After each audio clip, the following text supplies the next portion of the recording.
আসসালামু আলাইকুম রহমতুল্লাহি ওয়া বারাকাতুহু। প্রিয় দেশবাসী, আপনারা কেমন আছেন? আশা করি সবাই ভালো আছেন। কিন্তু চট্টগ্রামের মানুষ ভালো নেই। কী জন্য ভালো নেই আসেন বলি। আমরা খবরের মাধ্যমে, আমরা নেটের মাধ্যমে জানতে পারলাম চট্টগ্রামের অধিকাংশ এলাকায় পানি বন্যায় মানুষজন ভেসে যাচ্ছে। একটু আগে জানতে পারলাম মহেশখালীতে অনেক শিশুরা মারা যাচ্ছে। সবাই এগিয়ে আসেন। আমি ধন্যবাদ জানাই ডক্টর শফিকুর রহমানকে। উনি নিজ শরীরে ওখানে যে মানুষের বাড়ি বাড়ি খোঁজ খবর নিচ্ছে, মানুষের কি অবস্থা, যাদের শুকনো খাবার নেই তাদেরকে বিতরণ করছে।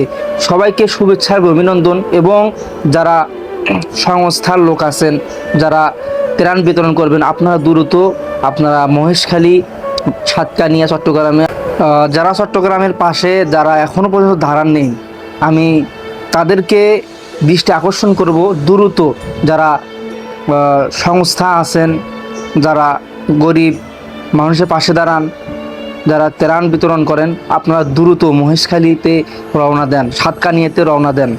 ঠিক আছে? ওখানকার মানুষ আমরা একটু আগে জানতে পারলাম মানে একেবারে ভালো নেই। আপনারা দ্রুত আপনারা যা যেটা পারেন আপনারা সবাই দ্রুত চট্টগ্রাম, মহেশখালী, সাতকানিয়া, তারপর যেগুলো এলাকাতে বন্যার পানি একেবারে ডুবে গেছে বাড়িঘর দুয়ার, ওগুলো আমরা ত্রাণ বিতরণ করবো ইনশাল্লাহ। সবাই পাশে থাকেন চট্টগ্রামের মানুষের।